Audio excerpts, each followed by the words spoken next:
Hey, welcome back to the Big Ranch Show. As always, thank you for joining me. If you could, hit the subscribe button down below and let's get right to it. Now, this is a story that I've kind of laid off on because I really didn't know much about it until the last week or so. And I wasn't sure which way it was going to go because it seemed almost unbelievable.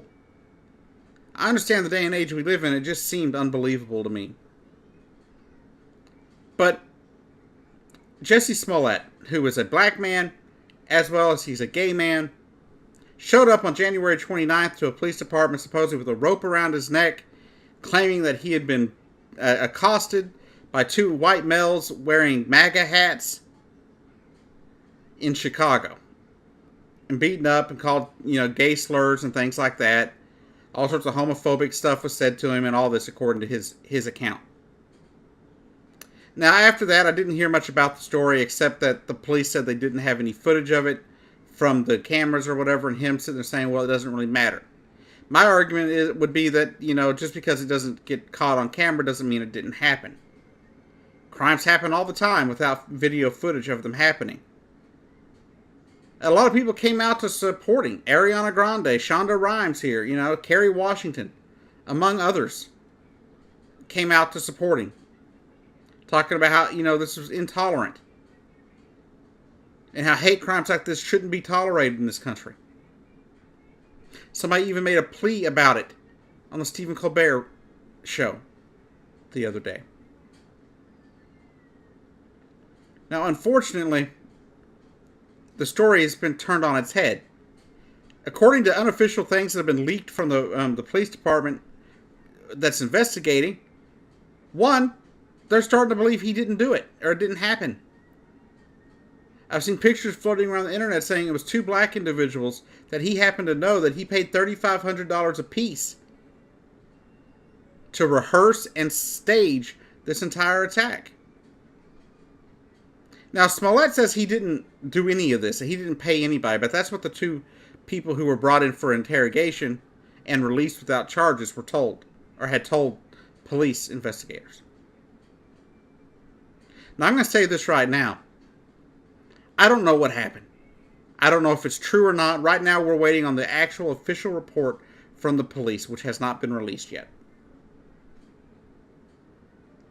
But if this is true, if what he says happened was a hoax, it's a very scummy thing to do. It's total BS. Why? Because it makes it harder for actual victims of these crimes to get their crimes prosecuted, for people to believe them when it doesn't happen on camera. It makes, anytime you make a false accusation like this, or a rape or something like that, and you purposely make a false accusation, it makes it harder for other victims, other actual victims, to get their day in court. So to me, that's a total disgusting thing to do if that's what happened. Now, he still adamantly stands behind it, saying it did happen, that he had nothing to do with it. And, it's basically a he said situation at the moment. Because the two people interrogated said it didn't happen the way that he said it did because they paid him to do it.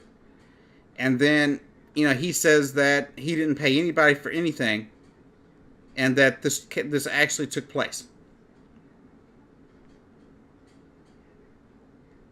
Now, I don't know what to think, and I'm going to reserve judgment for when the final police report comes out on it. But it's not looking good for him. And I want you to know that if you've been a victim of something like this, I want to support you.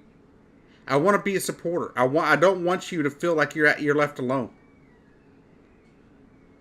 But if you're faking something like this, you're making it harder for those actual people out there who are actually victimized by these kind of crimes. And it's disgusting. So in a way, I really hope he's not making it up. But I'm kind of torn because in a way, I hope he's making it up. You see what I'm saying? I don't know if it makes any sense, but that's how I feel. Because it's terrible if it happened. But it's just as terrible if it didn't. Anyhow, this has been the Big Ranch Show. I've been your host, Jacob Keck. If you have any thoughts on this, please let me know down below in the comments. Let me know what information you may have that I'm missing here. And let me know your thoughts. Do you think it happened? Do you think it didn't happen? Do you think Jussie Smollett is telling the truth? Or do you believe the two people who claim they were paid to set up the whole thing are telling the truth? Anyhow, like I said, this has been the Big Rant Show. I'll see you down the road.